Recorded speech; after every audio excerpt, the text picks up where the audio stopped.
Good morning friends. So welcome to the prelims booster session. आज का पहला topic है हर घर तिरंगा कैंपेन। तो हमारे जो फ्लैग कोड ऑफ इंडिया है उसके अंदर गवर्नमेंट ने दिसंबर में कुछ रिलैक्सेशन दी थी और अलाउ किया था कि जो पॉलिएस्टर मेड फ्लैग्स हैं वो भी अब जो है मार्केट में आ पाएंगे और उनको भी फ्लैग की प्रोडक्शन के लिए यूज़ किया जा सकेगा।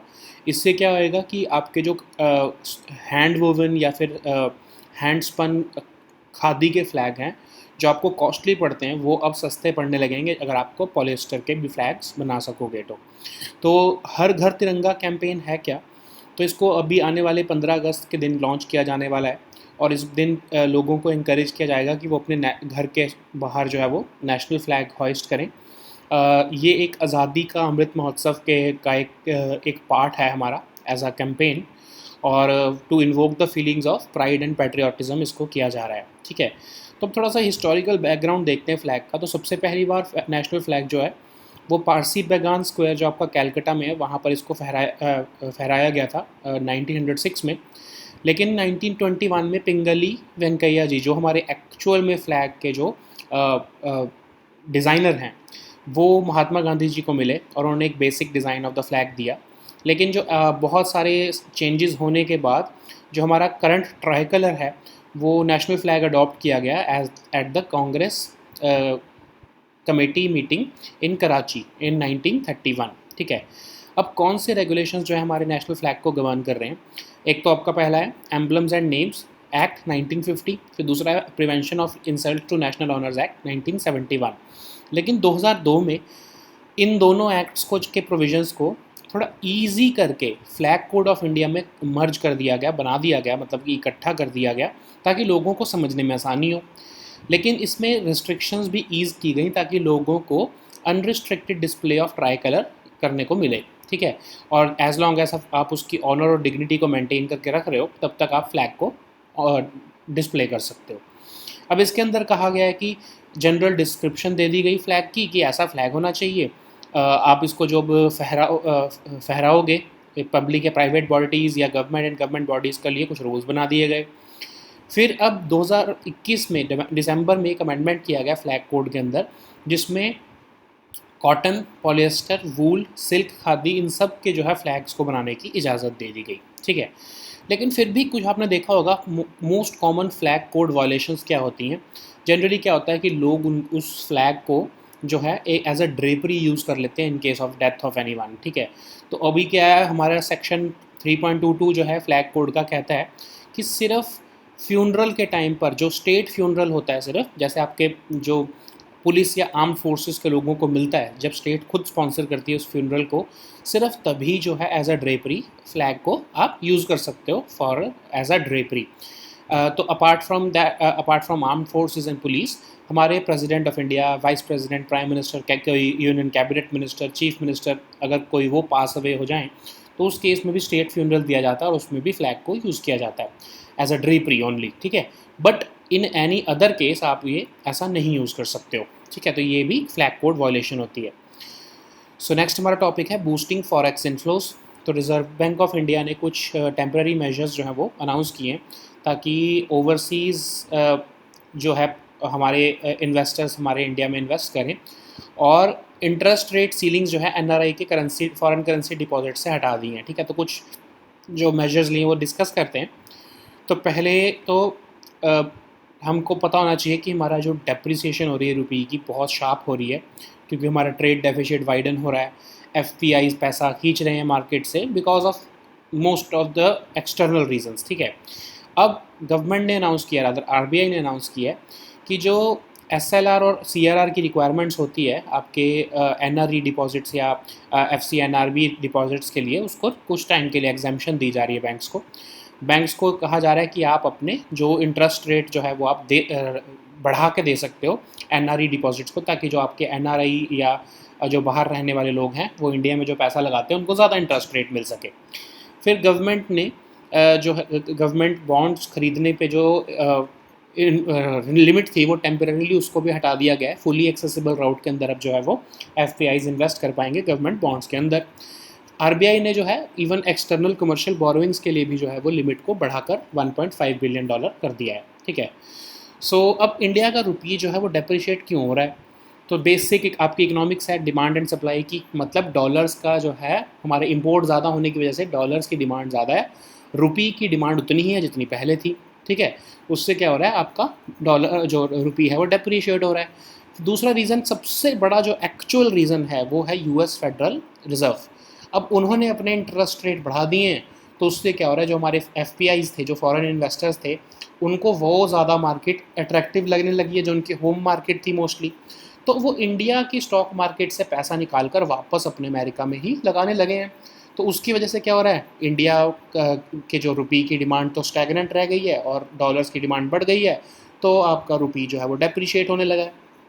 फिर हमारा जो क्रूड ऑयल प्राइसेस हैं वो हमारे 14 ईयर हाई पर हैं, हमारे को ज़्यादा डॉलर्स पे करने पड़ रहे हैं, डिमांड रुपये की उतनी ही है। तो उसकी वजह से क्या हो रहा है, आपके डॉलर्स की डिमांड की वजह से ज़्यादा डेप्रिसिएशन हमारे रुपये की हो रही है। फिर अगला है आपका करंट अकाउंट डेफिसिट का बढ़ना।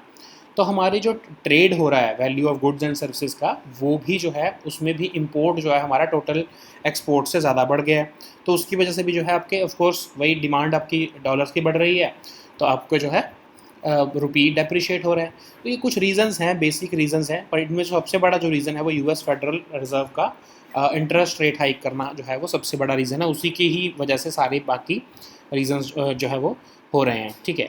सो नेक्स्ट हमारा टॉपिक है कोणार्क सन टेम्पल। तो जो सन टेम्पल है कोणार्क में, वहाँ पर अभी न्यूली कार्व्ड स्टोन्स का जगमोहन बनाया गया। नॉर्दर्न साइड में जगमोहन आपका असेंबली हॉल में आपको न्यूली कार्व्ड स्टोन्स देखने को मिलेंगे। तो एक्चुअली ये प्रोजेक्ट 2019 में स्टार्ट किया गया था, जब स्टोन्स जो टेम्पल के स्टोन्स थे उनकी स्टडी की गई। फिर उसके बाद जो है ये जो मिसिंग स्टोन्स थे वहाँ पर वो स्टोन्स लगाए गए हैं। तो 1901 में ब्रिटिश गवर्नमेंट ने आसपास जो एरिया में जो है जगमोहन के सैंड के साथ वहाँ पर स्टोन्स लगा दिए थे, और आर्कियोलॉजिकल सर्वे ऑफ इंडिया को कहा गया था कि वो कंजर्वेशन वर्क उसके करे, ठीक है। फिर अब उसकी नेशनल कंजर्वेशन पॉलिसी के मुताबिक जो है रिस्टोरेशन की जा सकती है ऐसे हाई आर्किटेक्चरल वैल्यू वाले मॉन्यूमेंट्स की, लेकिन सिर्फ उन्हीं एरियाज़ में आप जो है रिस्टोरेशन कर सकते हो जहाँ पर कोई ज्योमेट्रिक या फ्लोरल पैटर्न्स मिसिंग हो। ऐसा नहीं कि आप कोई एग्जिस्टिंग जो बिल्कुल ठीक लगा रहा है आपको फ्लोरल पैटर्न, उसको आप मिटाकर दूसरा बना दोगे। अगर कोई ख़राब हो गया, टूट गया है, उसकी ही सिर्फ आप जो है वो रिस्टोरेशन कर सकते हो, ठीक है। सो अब कोणार्क सन टेम्पल जो है वो ईस्टर्न स्टेट ऑफ उड़ीसा में पड़ता है। एक मॉन्यूमेंटल रिप्रेजेंटेशन है सन गॉड की, और 24 व्हील्स का उनका चैरियट है। और ये आज तक की हमारी कह सकते हैं कि कलिंगा आर्किटेक्चर के हाईएस्ट पॉइंट ऑफ अचीवमेंट है। साल 1250 में इसको बनाया गया है ईस्टर्न गंगा किंग नरसिम्हदेवा द्वारा। इसमें 2 रोज़ हैं, 12 व्हील्स हैं दोनों साइड पे, और कहा जाता है, कई लोग कहते हैं कि ये 24 घंटे को दर्शा रहा है, कई लोग कहते हैं कि 12 महीने को दर्शा रहा है। 7 हॉर्सेज इसमें लगाए गए हैं जो कि 7 डेज ऑफ द वीक को सिम्बलाइज कर रहे हैं। सेलर्स जो हैं वो इस टेम्पल को ब्लैक पगोडा कहते थे, बिकॉज ऐसा होता था कि वो शिप्स को इनवाइट करता था एक तरह से वो टेम्पल, और जब वो शिप्स उसके पास आते थे तो वो शिपरैक हो जाता था, तो इसलिए इसको ब्लैक पगोडा कहा जाता है। सो नेक्स्ट हमारा टॉपिक है nominated members of the Rajya Sabha. तो लेजेंडरी एथलीट पीटी उषा और म्यूज़िक मैस्ट्रो इलाई राजा को जो है नॉमिनेट किया गया है among of course all other members to the Rajya Sabha. और इनके अलावा एक बहुत ही फेमस फिलैंथ्रोपिस्ट हैं वीरेंद्र हेगाड़े, और स्क्रीन राइटर जो आपके जिन्होंने आरआरआर मूवी भी लिखी है वी विजेंद्र प्रसाद, इनको भी नॉमिनेट किया गया है अपर राज्यसभा में, ठीक है। तो 12 मेंबर्स जो हैं वो प्रेसिडेंट ऑफ इंडिया 6 साल के लिए जो है वो राज्यसभा में नॉमिनेट करते हैं, जिनका कोई ना कोई कंट्रीब्यूशन आर्ट्स, लिटरेचर, साइंसेज या सोशल सर्विसेज में होगा। अब हमारे प्रेसिडेंट को ये राइट मिलता है 4th शेड्यूल के अंदर, आर्टिकल 80 सबसेक्शन 2, आर्टिकल 4 सबसेक्शन 1 के अंदर, कि वो 12 ऐसे मेंबर्स को नॉमिनेट कर सकते हैं।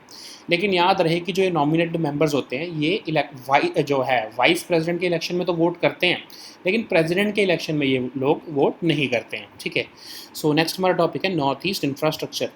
तो अभी बहुत ज़्यादा जो फ्लड आई है नॉर्थ ईस्ट इंडिया में, तो इसलिए डिमांड ये उठ रही है कि जो रोड और रेल ट्रांसपोर्ट का जो आपका सिस्टम है वो कोलैप्स हो गया है।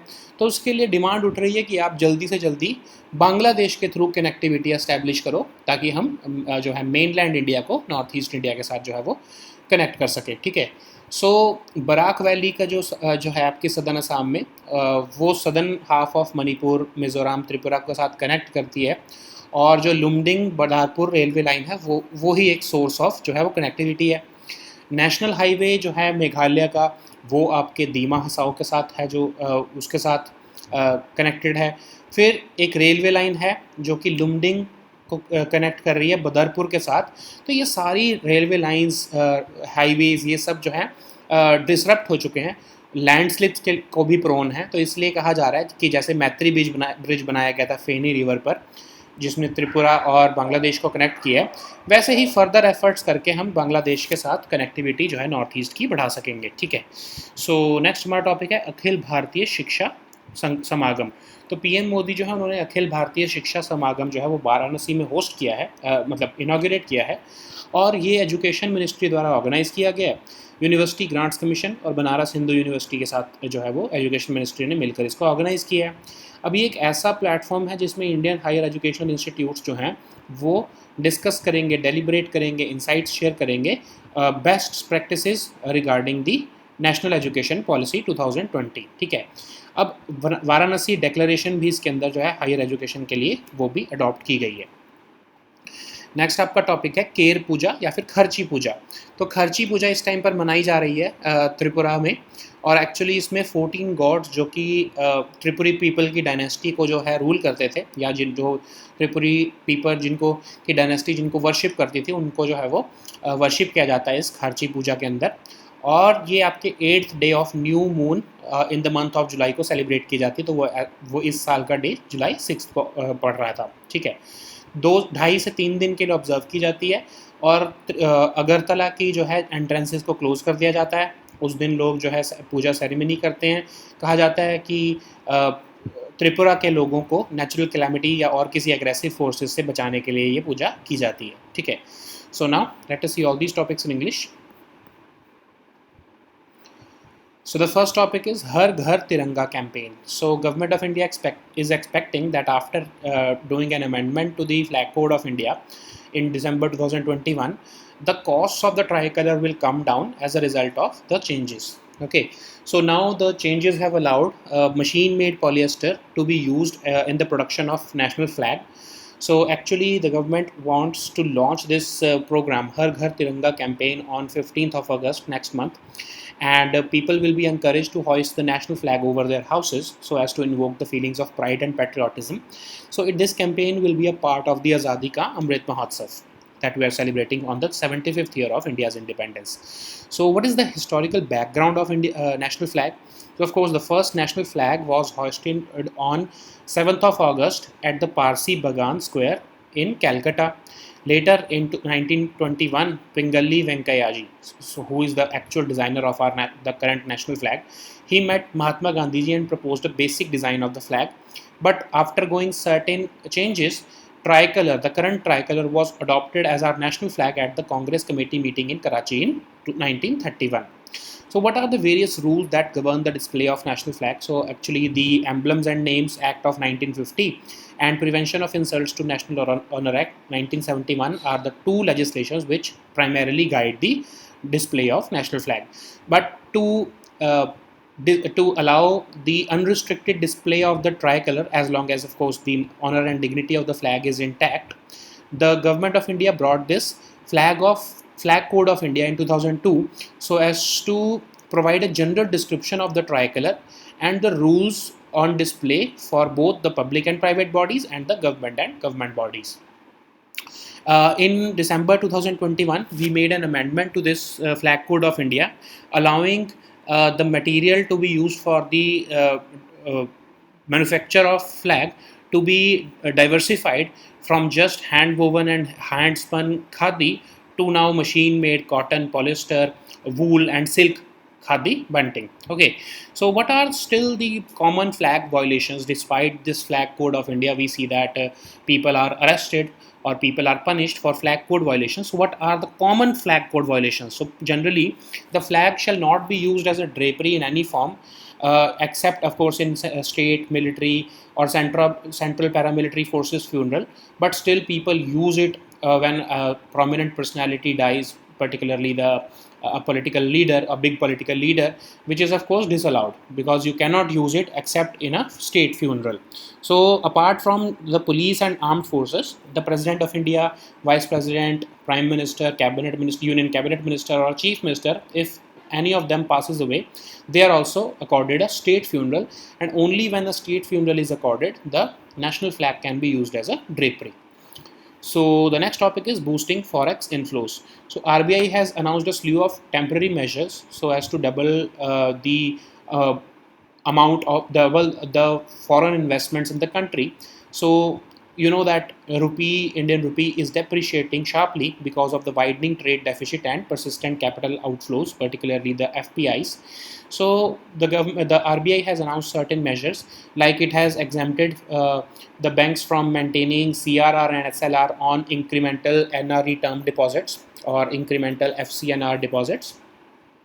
They've also freed banks so that they can raise as much interest rate on FCNR NRE deposits as much as they want, so that NREs who are opening bank accounts in India, they will be encouraged to spend more and more in India, in the banking system.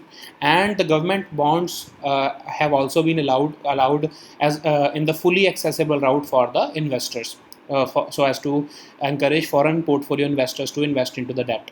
Also, the RBI has doubled the amount of external commercial borrowings to $1.5 billion.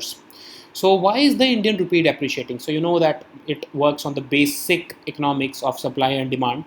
If there is high demand for US dollars and the demand for Indian rupee is either stagnant or falls below the previous level, then in that case, of course, Indian rupee would depreciate.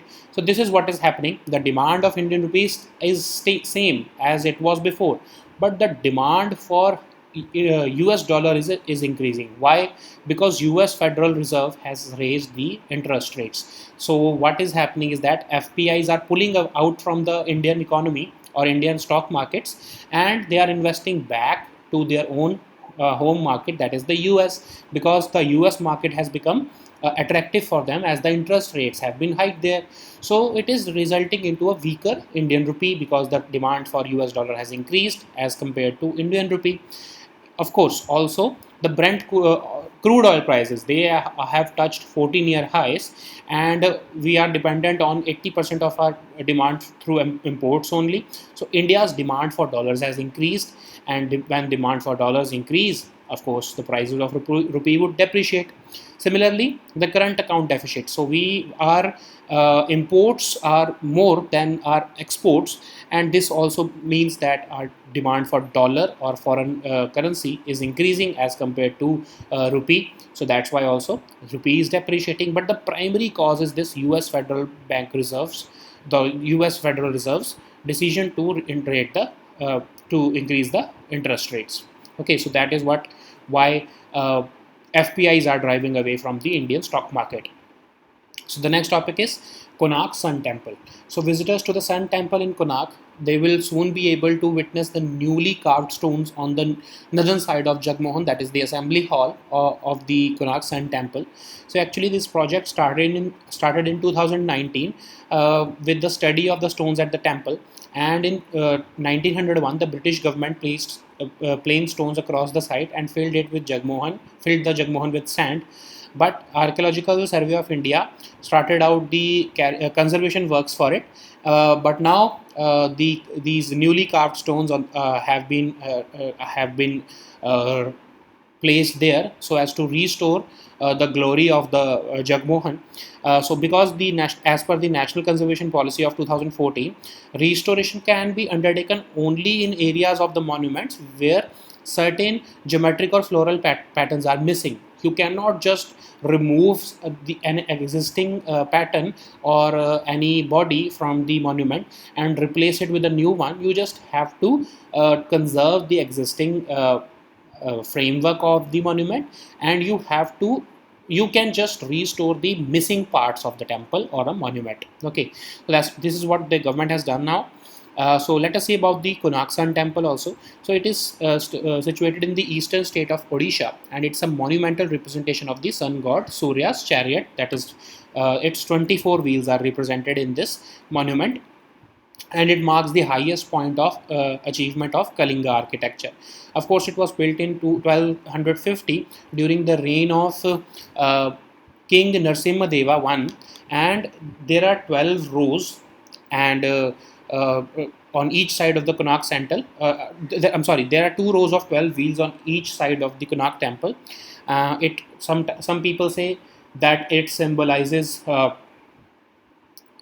24 hours in a day, but some people say that it is representing the 12 months. 7 horses are said to symbolize the 7 days of the week. The sailors used to call this temple Black Pagoda because it was supposed to draw ships into the shore, but it causes shipwrecks. Okay, so the next topic is nominated members of the Rajya Sabha. So legendary athlete PT Usha and music maestro Ilaiyaraaja has been the among the famous personalities who are nominated to the Rajya Sabha recently. Apart from them, philanthropist Virendra Hegade and screenwriter V. Vijayendra Prasad ji were also nominated to this Rajya Sabha. So the President of India, under 4th schedule, Article 4 subsection 1 and Article 80 subsection 2, has the power to nominate 12 members to the Rajya Sabha for a 6-year term. So these members should have made certain contributions towards either art, literature, science, or social services. What is the difference between any other member and the nominated members of Rajya Sabha? So these nominated members of Rajya Sabha are not allowed to vote in the election of the president, but they can vote in the election of vice president. Okay. So the next topic is Northeast infrastructure. So certain prolonged disruptions have occurred to both the rail, road, and rail transport across major part of Northeast India because of this floods and landslips. So there is a renewed demand of fast-tracking projects for connectivity with the rest of the country through Bangladesh. So certain projects like in Barak Valley and in southern half of Manipur, Mizoram, Tripura, even the arterial Lumding Badarpur railway line, the national highway through Meghalaya, Lumding to Badarpur railway line one of 185 kilometer. All these have been disturbed by the floods, and they are also prone to landslips. That's why there has been demand to construct a Matri bridge like infrastructure, which is connecting the Bangladesh through the Northeast India. Okay, so similar demands have been raised that certain projects must be fast tracked so that we can connect the rest of the country to Northeast via Bangladesh. So the next topic is Akhil Bharatiya Shiksha Samagam. So PM Modi has recently inaugurated the Akhil Bharatiya Shiksha Samagam at Varanasi, and it has been organized by Education Ministry in association with University Grants Commission and the Banaras Hindu University. So this summit is providing a platform to leading Indian higher educational institutions so that they can discuss, deliberate, and share insights on strategies, success stories, and best practices in implementation of National Education Policy 2020. So this Samagam ended with the adoption of Varanasi Declaration on Higher Studies also. So the next topic is Ker Puja or the Kharchi Puja. So this is being celebrated in Tripura.